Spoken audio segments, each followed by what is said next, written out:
Evolution has only one goal: passing on its genes.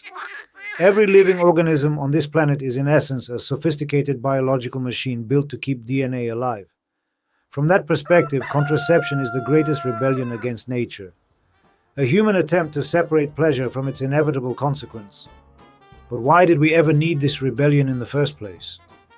The answer hides inside a unique and frankly rather strange feature of human biology. Look at the animal world. For the overwhelming majority of mammals, sex is strictly regulated. A female is attractive to a male and interested in mating herself only during a short window of estrus or heat. The rest of the time, sex simply doesn't happen. Nature itself works like a perfect contraceptive by design. But Homo sapiens are a biological anomaly. In human females, ovulation is hidden. In ancient times, no one, neither the male nor even the female herself, could know exactly when conception was possible. And yet a woman is physiologically capable of intimacy on almost any day of the cycle, even during pregnancy or breastfeeding. We are among the few creatures on Earth that have sex not only for reproduction, but also for social bonding, for reducing aggression, and for strengthening a pair. We gained constant desire, but lost the natural off switch of reproduction. To understand how our distant ancestors lived and managed population pressure, anthropologists don't always need fossil bones. Sometimes it's enough to look at the anatomy of our closest relatives. There is a scientific idea known as sperm competition. It says, size matters, just not the size people usually think about. Look at a gorilla, a massive alpha male, silverback, living in a harem structure. He wins mating rights through brute force, and no other male gets near his females. In his world, there is virtually no sperm competition at the biological level. And so, despite a body mass that can exceed 200 kilograms, his testicles are surprisingly modest. He simply doesn't need to produce a lot of biological material. Now, the other extreme, chimpanzees. Their society works differently. It's promiscuous. A female in heat may mate with a dozen males. Whose genetics wins this race? The one that produces more and swims faster. Evolution responds by giving male chimps testicles that are enormous relative to their bodies. Literal factories built for sperm wars. So where do humans fall on that spectrum? Right in the middle. Our testicles are much larger than a gorilla's, but noticeably smaller than a chimpanzee's. What does that tell us, humans of the 21st century? Our anatomy is a diary of our behavior. It hints that we did not evolve as strictly monogamous creatures, but neither as completely free-for-all chimpanzees. We are a species inclined towards serial monogamy, yet with a persistently high risk of infidelity. Nature set a trap for us: constant attraction, social sex, and hidden fertility. In a wild world where mortality was brutal, this helped the species survive. But as our brains grew and tribes became more stable, endless childbirth became a problem. So our ancestors had to find ways to outsmart their own biology. And the first method was suggested by nature itself.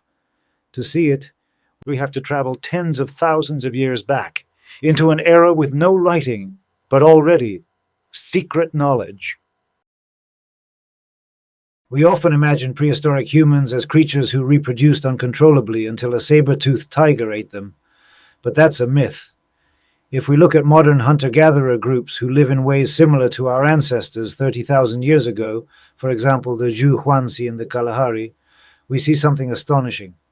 Without condoms, pills, or calendars, the average interval between births is about 4 years. That is the perfect spacing for a child to grow strong enough to walk independently without burdening the mother during gathering and travel. How is that possible? The answer lies in a mechanism we have nearly lost in the modern world. It's called lactational amenorrhea, but not merely breastfeeding as we imagine it today.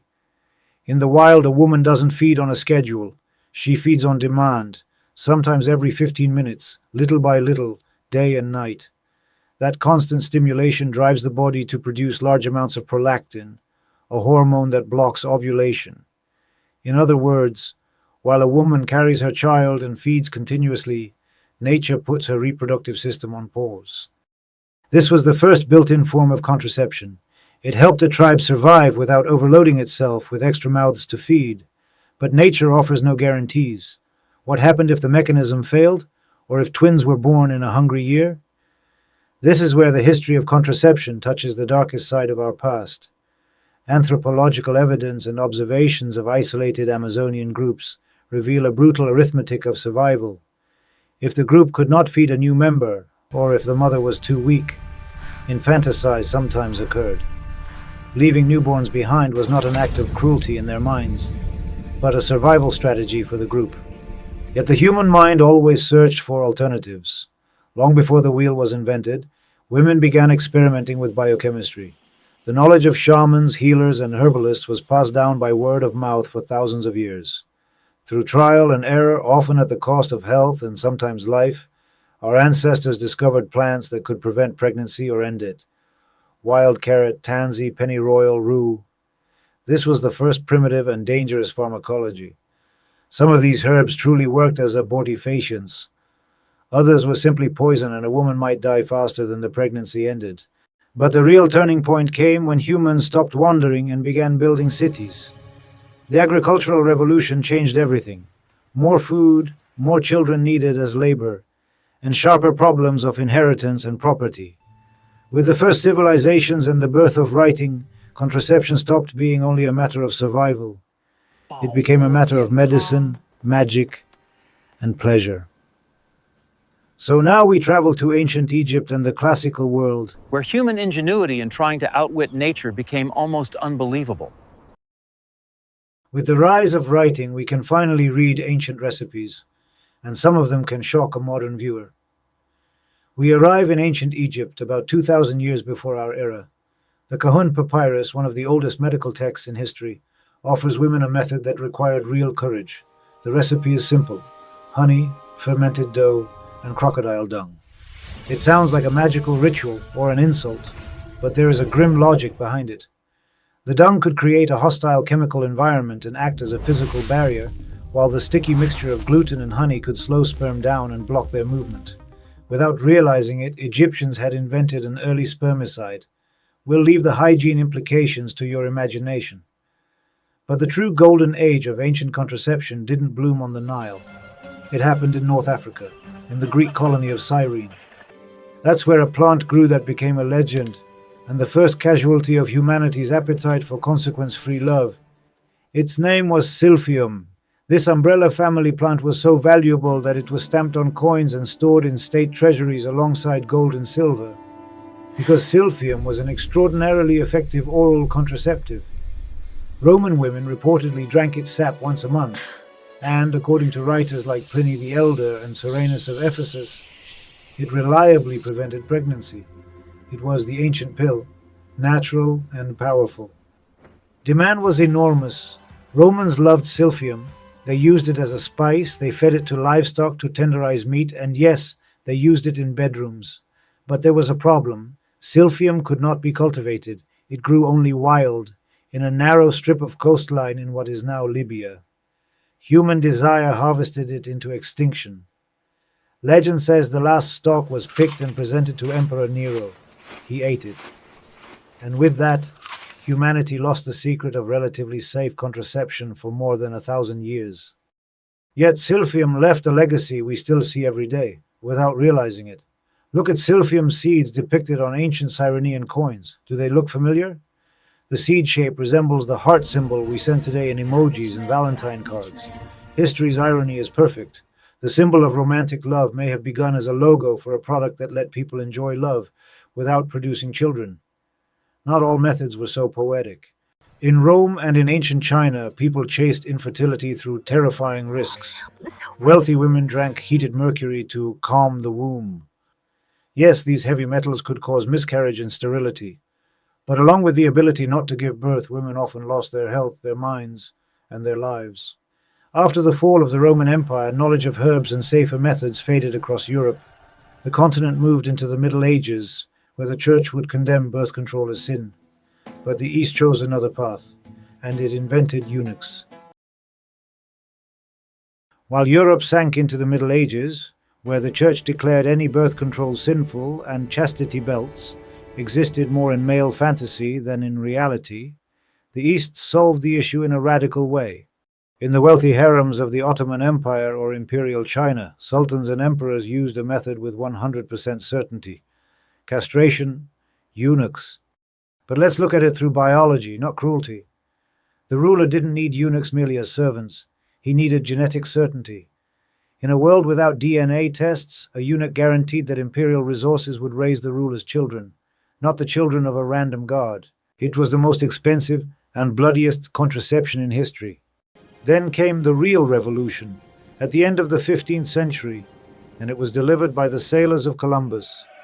Returning from the newly encountered Americas, they brought back more than potatoes and tobacco. They also brought an invisible passenger, a microscopic killer called the pale spirochete, syphilis. Before that, the main venereal curse of the old world was gonorrhea. Unpleasant, the classic soldier's cold, but rarely fatal. People treated it casually. But syphilis was different. The early syphilis epidemic was far more aggressive than the modern disease. Bodies covered in ulcers, faces and noses collapsed. People seemed to rot while still alive. For the first time in many centuries, sex became deadly. Contraception stopped being merely "I don't want children." It became "I don't want to die in agony." Fear sharpened invention. In 1564, the Italian physician Gabriele Falloppio, the man whose name we still use for the fallopian tubes, described a linen sheath soaked in chemicals and salts. He reportedly tested it on 1,100 men, and none became infected with the French disease. Thus appeared the ancestor of the condom. But where did the word condom come from? There is a famous legend, an elegant historical joke. Supposedly, at the court of England's King Charles II served a certain Dr. Condom. The king was passionate, but didn't want to produce endless illegitimate children, and didn't want disease either, so the wise doctor invented a protective cover made from sheep intestine. But historians have bad news. Archives contain no birth record, no death record, no grave. Dr. Condom is most likely a myth. The word probably comes from Latin roots, meaning a container, or from a Persian term for a storage vessel. The doctor may never have existed, but animal intestine condoms absolutely did, and they protected Europe's aristocracy from both children and disease for 300 years. They were expensive, handmade, given as birthday gifts, even decorated with ribbons to keep them from slipping off. And then came the next revolution, smelling of sulfur and burnt rubber. In 1839, Charles Goodyear discovered the vulcanization of rubber. Within years, the first rubber condoms hit the market. Here's the shock fact. For almost a century, until the 1920s, they were reusable. Shelf life, up to 5 years. After use, the instructions said to wash it, lubricate it with petroleum jelly, and store it in a box for the next time. Just imagine that level of romance. Only the invention of liquid latex and automated manufacturing in the 20th century made condoms what we know today, thin, cheap, and disposable. It seemed the problem was solved. The man wears protection, the woman is safe. But in the 1960s, something happened that didn't just reshape contraception, it reshaped society itself. It arrived. The pill. May 9th, 1960. On that day, the U.S. Food and Drug Administration approved a drug called Enovid. The world knew it simply as the pill, with a capital P. This wasn't just a medical invention. It was a social explosion, comparable in power to the discovery of nuclear energy. For the first time in human history, a woman gained full, near total, control over her body. She no longer had to negotiate with a man or depend on his decisions in the heat of the moment. She could simply take a small tablet with breakfast. The sexual revolution of the 1960s. Women entering the workforce. Falling birth rates in developed countries. These were consequences of a tiny daily dose of synthetic hormones. We finally separated sex from childbirth. But there was another side to this coin, a golden one. Pharmaceutical giants quickly understood. Contraception is the perfect business model. Antibiotics, you take them for a week and you're cured. Condoms, you buy them occasionally. But a healthy woman takes birth control pills every day, for years, for decades. It was the first real subscription in medical history, a subscription to a lifestyle. Today, this market is worth tens of billions of dollars. And that leads to a question many people still ask. We sent humans to the moon and built artificial intelligence. So why is there still no widely used male pill? The answer lies in biology and double standards. A woman produces 1 egg per month. Blocking that is relatively straightforward. A man produces millions of sperm every minute. Shutting down that factory without harming health is far more difficult. But there's another reason. Clinical trials of male contraceptives have often been halted because men reported side effects: acne, mood swings, reduced libido. The irony? Women have dealt with the same side effects for 60 years, and medicine has called it an acceptable price. For men, the safety bar ended up higher. So what have we learned after 30,000 years? We began as biological machines driven by instinct and fear of hunger. We passed through magical rituals involving crocodile dung, through Rome's lead poisons, through syphilis epidemics. We learned to vulcanize rubber and synthesize hormones. Today we are biohackers. We use apps that predict cycles more accurately than any shaman. We use implants that work for years. We did the impossible. We won a war against our own DNA. We kept the dopamine, all the joy of intimacy, yet gained control over its consequences. Evolution wanted us to pass on genes. We answered, not today. Whether that's good or bad for the future of our species, only time will tell. But one thing is certain. It has been one of the most fascinating battles in human history,